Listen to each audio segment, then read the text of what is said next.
Ketika ada orang tidak ikhlas, Nabi cara memberi penjelasan juga gampang. Misalnya saya dikasih uang Gus Azaim 1 juta, kemudian matur nuwun saya sama Pak Afif, ya aneh nggak? Saya ini orang aneh nggak? Saya nyuruh Zaid tak kasih mobil, tak kasih bensin, tak kasih uang jalan supaya narik angkot.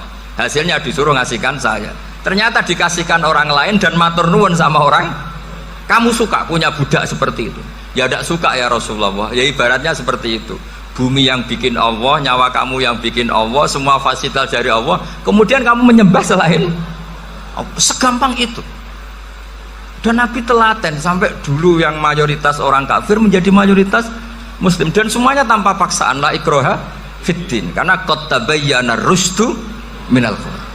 Nah, cara tabayana gimana? Yaitu punya kemampuan menjelaskan. Wal kitabil apa? Mubin.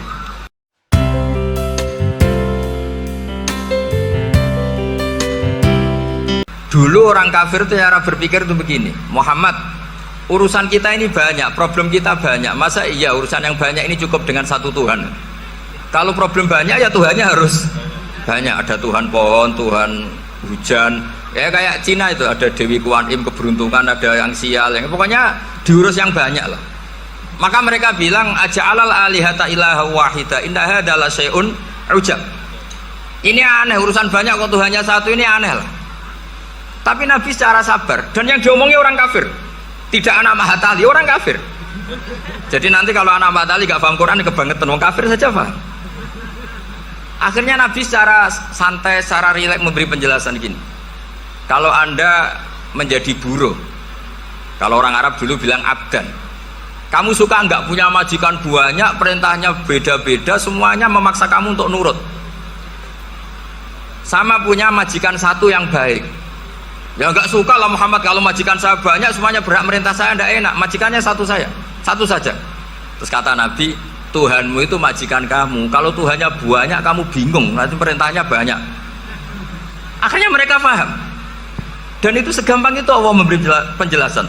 Darabahu masalah rojulan fihi syuraka umutasyakisuna wa rajulan salamal lirajul hal yastawiyani masalah alhamdulillah. Langsung diberi analogi.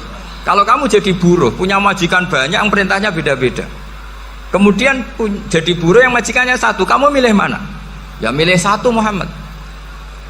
Ya sudah, kalau Tuhannya banyak, perintahnya banyak, kamu juga bingung. Langsung menjadi paham. Ketika ada orang tidak ikhlas, Nabi cara memberi penjelasan juga gampang. Misalnya saya dikasih uang Gus Azaim 1 juta, kemudian matur nuwun saya sama Pak Afif, ya aneh nggak? Saya ini orang aneh nggak? Orang aneh nggak? Itu Nabi kalau mencontohkan orang tidak ikhlas gitu. Kata Rasulullah, orang tidak ikhlas itu sebagaimana orang beli budak. Min kholisi malih, budak itu dibeli dari uangnya sendiri. Kemudian fa'amila hadal abdu, budak ini kemudian bekerja dan a'tohullatahu, hasilnya dikasihkan sama orang lain. Terus Nabi memberi percontohan, ayasurrukum ayyakuna abdukum kadzalik, apa kamu suka kalau budak kamu seperti itu? Dulu orang-orang dulu kan beli budak untuk disuruh bekerja, terus disuruh setor apa hasilnya. Jadi budaknya kamu yang beli, yang biayai. Kalau sekarang mungkin gak ada budak, gini lah, saya nyuruh Zaid tak kasih mobil, tak kasih bensin, tak kasih uang jalan supaya narik angkot. Hasilnya disuruh ngasihkan saya. Ternyata dikasihkan orang lain dan matur nuwun sama orang. Kamu suka punya budak seperti itu? Ya tidak suka ya Rasulullah. Ya ibaratnya seperti itu. Bumi yang bikin Allah, nyawa kamu yang bikin Allah, semua fasilitas dari Allah. Kemudian kamu menyembah selain Allah. Segampang itu. Dan Nabi telaten sampai dulu yang mayoritas orang kafir menjadi mayoritas Muslim, dan semuanya tanpa paksaan. La ikroha fiddin, karena qad tabayyana rusdu minal ghayy. Nah, cara tabayana gimana? Yaitu punya kemampuan menjelaskan. Wal kitabil apa? Mubin.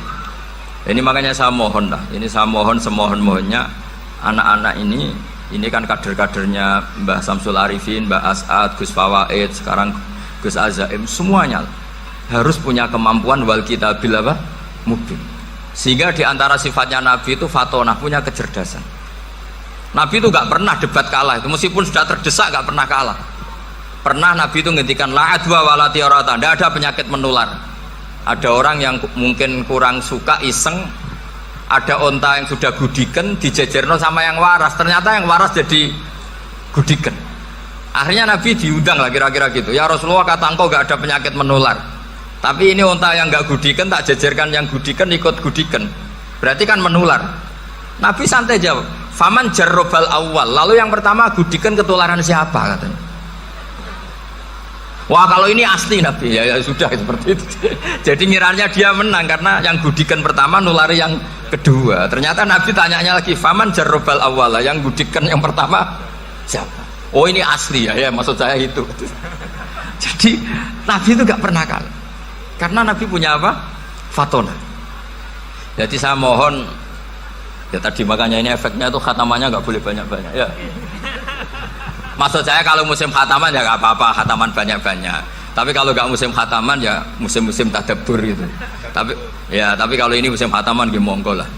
Cuma saya kok kasihan malaikatnya tadi itu kok. Seseorang bertobat. Dulu umatnya Nabi Musa ada yang menyembah anak sapi, ijel itu, harus tobat. Itu tobatnya ekstrim betul. Kalau tobat sekarang kan cukup istighfar sama istighosah. Kalau dulu enggak, liyak tulal bari umingkum al mujrima, yang terbebas dari dosa menyembah anak sapi, membunuh yang terlibat atau pernah menyembah anak sapi. Makanya ayatnya apa? Fatubu ila bari'ikum faqtulu anfusakum. Ya, jadi orang-orang yang pernah menyembah anak sapi itu tobatnya apa? Faqtulu anfusakum. Sebab itu semua ulama berkewajiban menerangkan nasa mansuh. Sampai Sayyidina Ali suatu saat ada mubalek atau ustadz itu ngajar di masjid, ditanya, kamu tahu nasa mansuh enggak? Enggak tahu. Terus kata Sayyidina Ali, berhenti jadi mubalek, lisensinya dicopot. Dicopot, kemudian halakta wa ahlakta, kamu rusak juga merusak. Kenapa demikian? Logikanya begini, semua nabi itu kan panutan. Saya ulang lagi ya, semua nabi itu panutan. Tapi kalau kamu tidak tahu nasaman, so jangan-jangan kamu ikut nabi sebelum kamu, yang nasahnya itu syariatnya sudah apa? Mansukhoh, sudah di nasah. Itu kayak kasus Sunda Wiwitan itu. Itu gak mau punya Nabi Muhammad karena kurang keren, kurang sepuh. Nabinya langsung Nabi Adam. Resikonya adalah beberapa aliran sesat itu, aliran yang kurang benar itu, zaman Nabi Adam kawinan otomatis sama saudaranya.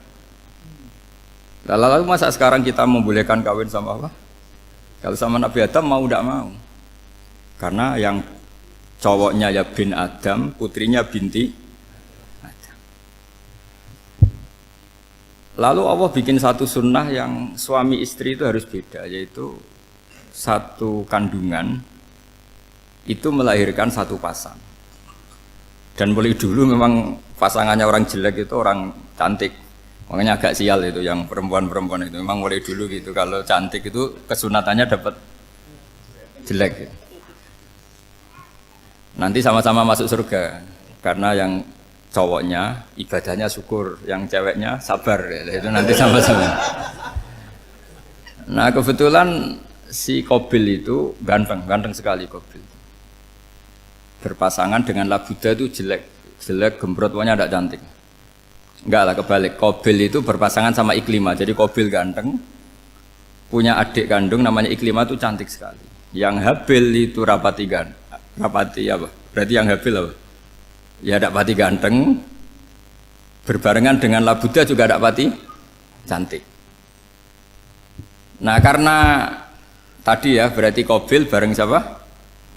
Iklimah, Habil, Labuda. Maka untuk kawin ini nggak boleh satu kandungan.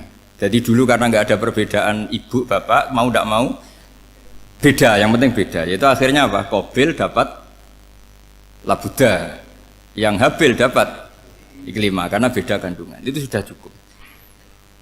Nah, akhirnya kan nggak terima si Qabil. Masa orang ganteng dapat orang jelek. Jadi mulai dulu itu maunya orang ganteng ya dapat orang cantik, nggak terima. Tapi Allah ngatur seperti itu. Akhirnya terjadi percekcokan. Nah, dulu itu semuanya itu religius, sehingga ukuran percekcokannya masih religi, yaitu ya gini saja, kita ngadakan korban, yang diterima itu yang menang. Ya ternyata dalam kompetisi itu yang menang siapa? Habil. Akhirnya Habil jadi menikahi siapa? Iklimah. Kalau sekarang kompetisinya kan siapa paling kaya ya menang, lebih gampang.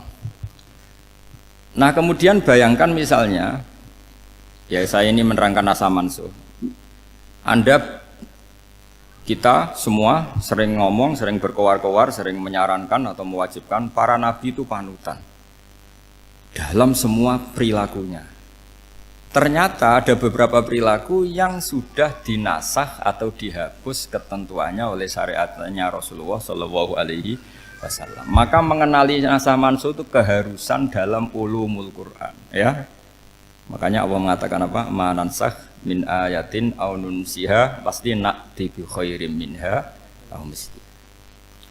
Jadi saya nerangkan nasakh mansuh itu dua sesi. Satu sesi antar nabi, dua di internal syariatnya apa? Nabi. Sekali saja hari ini tok, sudah setelah itu anggap pinter sudah. Kalau sudah jangan tanya lagi. Nah, ada beberapa lagi syariat yang masalah metode. Dulu Nabi Nuh itu dibolehkan oleh Allah saking mangkelnya sama orang kafir.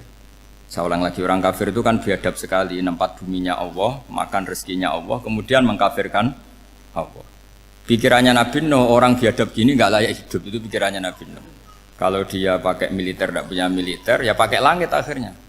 Pakai kekuatan langit, beliau berdoa, Rabbi la tadzar alal ardi minal kafirina dayyar. Innaka intadzarhum yudillu ibadaka wa la yalidu illa fajirong kafar. Ya Allah, mereka ini orang-orang kafir, padahal pakai bumi engkau, pakai rezeki engkau, matikan semua saja, jangan sisakan satupun. Karena kalau masih sisa nanti anak turunnya ya gitu, gennya gendo ya pasti melahirkan gendo, gen wala yalidu illa fajirong kafar. Kalau kamu sisakan pasti melahirkan generasi gendo lagi, kafir lagi, dituruti sama Allah. Kecuali orang 80 yang ikut Nabi Nuh. Nah orang 80 yang ikut Nabi Nuh ini selamat karena iman. Maka generasi yang sekarang ini termasuk saya semua ini semuanya turunan orang iman. Maka kita ini punya dua status. Satu, Allah kadang manggil kita ya Bani Adam karena faktanya kita turunan Nabi apa? Adam. Panggilan kedua adalah dzurriyyataman hamalna ma'nu. Orang-orang sekarang itu pasti turunan orang yang ikut perahunya Nabi Nuh. Jadi nasab kita ini sudah steril. Sudah tidak ada nasab lewat kafir karena yang kafir sudah habis. Semua orang sekarang itu turunan Nabi Nuh, yaitu disebut apa? Dzurriyyataman hamal nama. Yaitu sekitar orang 80. Nah, oleh Allah Subhanahu wa taala syariat seperti ini pernah dituruti, yaitu akhirnya mereka mati semua kecuali orang 80 yang mukmin. Tapi uniknya Allah apa? Era Rasulullah Shallallahu Alaihi Wasallam, Nabi kita Nabi Muhammad itu diutus rahmatan lil alamin.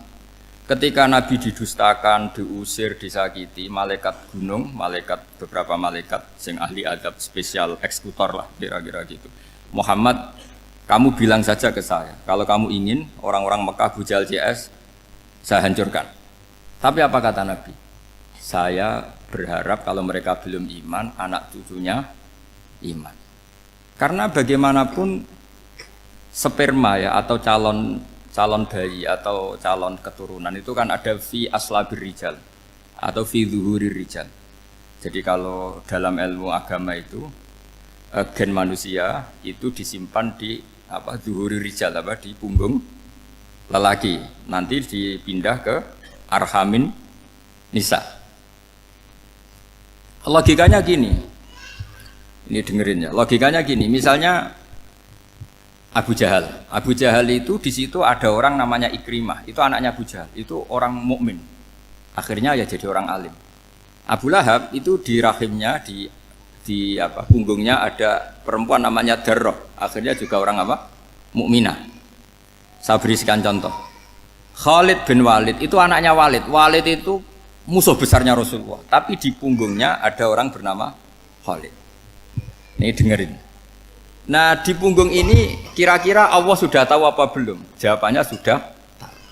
Artinya kalau ini mati atau kamu bunuh, kamu sebenarnya nggak bunuh orang kafir saja, bunuh calon orang mukmin yang sekarang masih bersemayam di punggungnya orang-orang kafir. Jadi bisa saja orang yang sedang kafir itu ada sekian calon generasi yang suatu saat mukmin.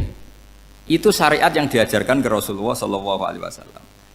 Karena kasafnya Nabi, kasaf itu satu kondisi di mana seorang Nabi itu dipertontonkan sesuatu yang nggak kelihatan. Itu dalam bahasa Arab kasaf atau mukasyafah.